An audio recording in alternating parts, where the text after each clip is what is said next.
भाई जो गुरु वचन पे डट गए, कट गए फंद 84 के। राधा स्वामी से ले गए, सारा दिन वो विचार सुने जो बकवाद है सारी, और वो फाइनल हो रही है कि उस इतना ही है बस सारा कुछ। हरि बाप के सामने किसी के पास भी तक कख नहीं बचो। और बता क्यों तो भगवान भटके थे, क्या जरूरत थी उनको आने की।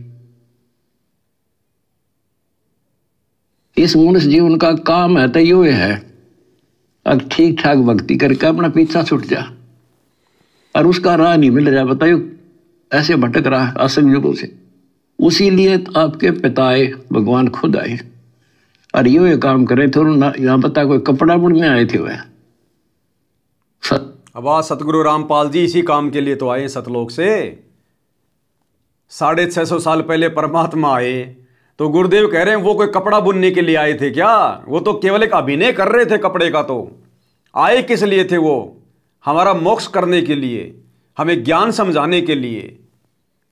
तो आज सतगुरु रामपाल जी भगवान किस लिए आए धरती पर? भक्ति के लिए, मोक्ष के लिए। फिर ये राजनीति कौन करवा रहा है? स्टेडियम कौन बनवा रहा है? हॉस्पिटल कौन बनवा रहा है? गुंडों का समर्थन कौन करवा रहा है?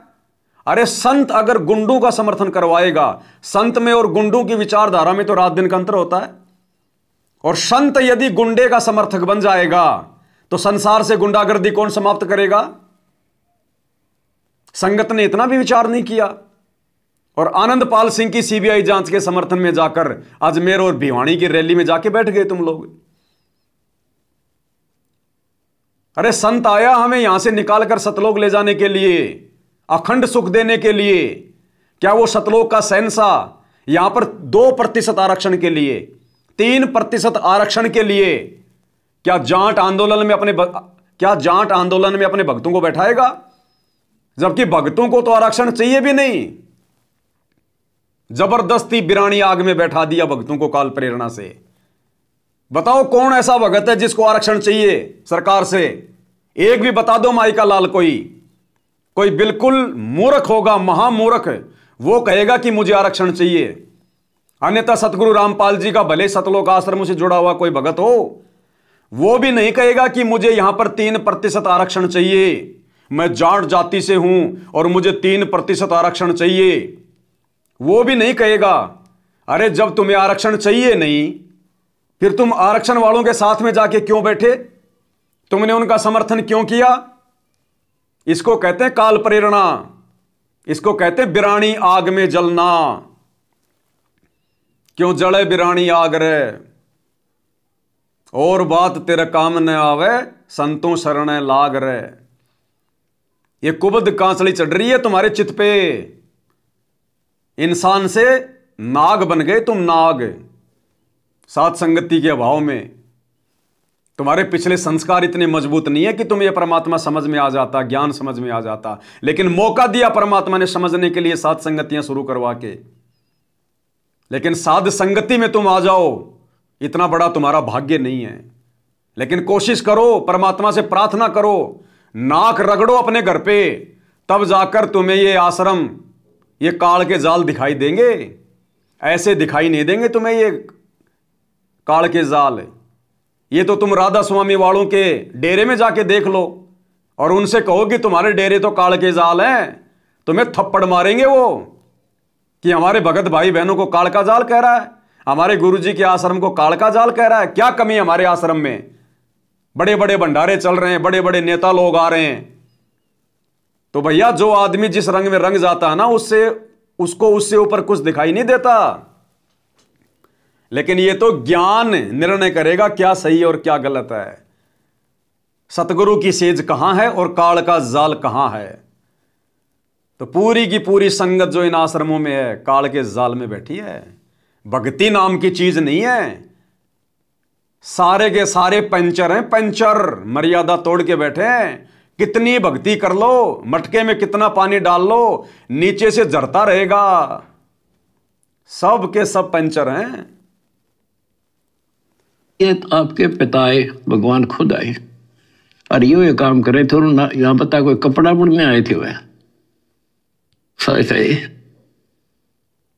अगर उस टाइम वो ना आते तो आज हम कैसे पहचानते कि भगवान ऐसी लीला करता है, या पहचान बना गया अपनी, अपना परिचय दे गए वो 600 साल पहले कि गॉड। अपनी पहचान बना गए परमात्मा 650 साल पहले कि परमात्मा क्या करता है। क्या 650 साल पहले परमात्मा ने वोट डलवाई क्या? अरे छोटे मोटे चुनाव तो उस समय भी होते थे, नवाबों के, अन्य लोगों के। क्या कबीर जी ने 650 साल पहले अपने भक्तों से वोट डलवाए? क्या 650 साल पहले कबीर जी ने किसी के खेलने के लिए कोई स्टेडियम बनवाया? क्या कबीर जी ने 650 साल पहले गुंडों की जो अमल के समर्थन किया, गंदे लोगों का समर्थन किया, गैंगस्टरों का समर्थन किया? क्या ये गुंडागर्दी तो उस समय भी थी। क्या कबीर जी ने कोई हॉस्पिटल कोई जो है बनवाई क्या? हॉस्पिटल कोई खुलवाई क्या कबीर जी ने? बीमारियां तो उस समय भी थी। तो क्या कर रहे हैं हम लोग? 650 साल पहले आके परमात्मा ने यही दिखाया कि परमात्मा क्या करता है, परमात्मा के लक्षण क्या हैं। अरे फिर संत में और गुंडे में अंतर क्या हो गया? अरे फिर सतगुरु रामपाल जी में और उस गैंगस्टर में आनंदपाल सिंह में क्या अंतर है? तो संगत ने विचार नहीं किया, मंथन नहीं किया, ज्ञान को आधार नहीं बनाया और सतगुरु को नाराज करते रहे। तुम लोग अब भी नाराज कर रहे हो लगातार कि गॉड कबीर ऐसे पहचानते कि सही। अगर उस टाइम वो ना आते तो आज हम कैसे पहचानते कि भगवान ऐसी लीला करता है, या पहचान बना गया अपनी, अपना परिचय दे गए वो 600 साल पहले कि गॉड कबीर। आज इन शास्त्रों से दास ने आपको पहचान करा दी। ले भाई भगवान ऐसा होता है, ये गुण लक्षण है किसमें? शास्त्रों बताए जो लक्षण जिसके ऊपर खरे, ही इज गॉड। तो शास्त्रों में बताए अनुसार लक्षण आज वर्तमान में धरती पे किस गुरु पे खरे उतरते हैं? सतगुरु रामपाल जी पे। तो who is God? Satguru Rampal ji is God. ले भाई भगवान ऐसा होता है, ये गुण लक्षण है किसमें? शास्त्रों बताए जो लक्षण जिसके ऊपर खरे, ही इज गॉड।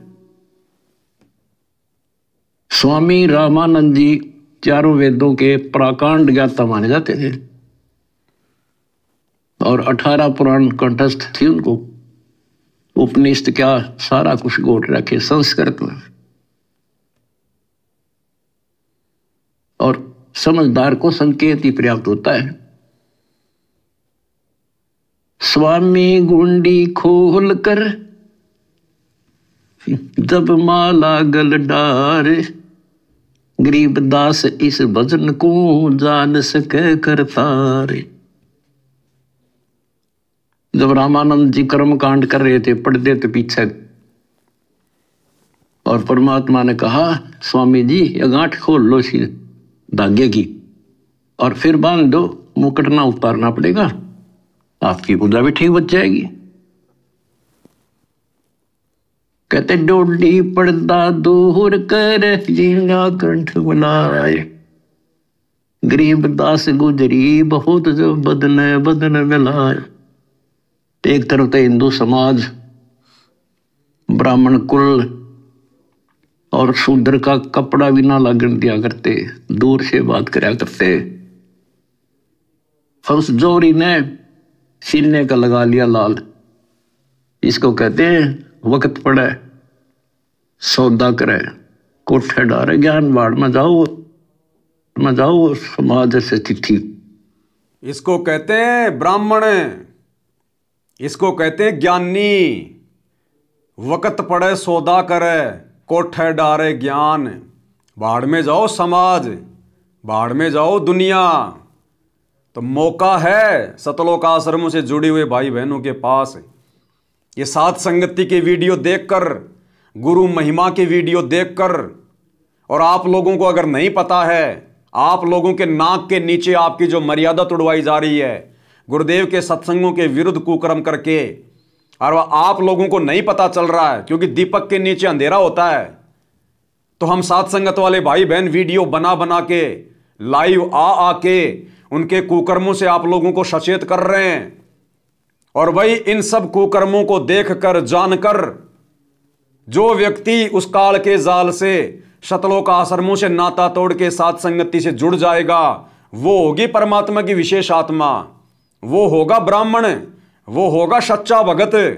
कि बाढ़ में जाओ समाज, बाढ़ में जाओ कोऑर्डिनेटर, बाढ़ में जाओ गुरु जी का परिवार, हमें तो परमात्मा चाहिए। हम कोई लड्डू जलेबी बर्फी खाने के लिए थोड़ी यहां जो है हमने इस परमात्मा से नाम लिया है। हमने ये मिट्टी के बैल और गधे देखने के लिए थोड़े ना परमात्मा से नाम लिया है। हमने आश्रमों में आकर सेल्फी लेने के लिए थोड़े ना नाम लिया है। वो होगी ज्ञानी आत्मा जो कर्म कुकर्म देखकर भगत और भगत की पहचान कर लेगी और अपने आत्म कल्याण के लिए उन सारी बाधाओं को तोड़कर कि कल को कोऑर्डिनेटर क्या कहेगा जब फोन आएगा, अरे तू तो साथ संगति में चला गया, तू तो जो है गुरुद्रोही के पास चला गया। तो बाढ़ में जाओ ये लोकलाज, बाढ़ में जाओ समाज। हम तो वहां जाएंगे जहां पर हमारे गुरुजी के अनुसार ज्ञान दिया जा रहा है, जहां पर हमको भक्ति मार्ग पर दृढ़ किया जा रहा है, जहां हमें गुरु को परमात्मा मनवाया जा रहा है। ये दो कोडी के राजनेताओं के तलवे चाटना, उनकी रैलियों में जाना, ये तो पूरी जिंदगी हो गया हमें करते हुए। क्या सतगुरु सतलोक से आकर यह काम करवाने आता है क्या?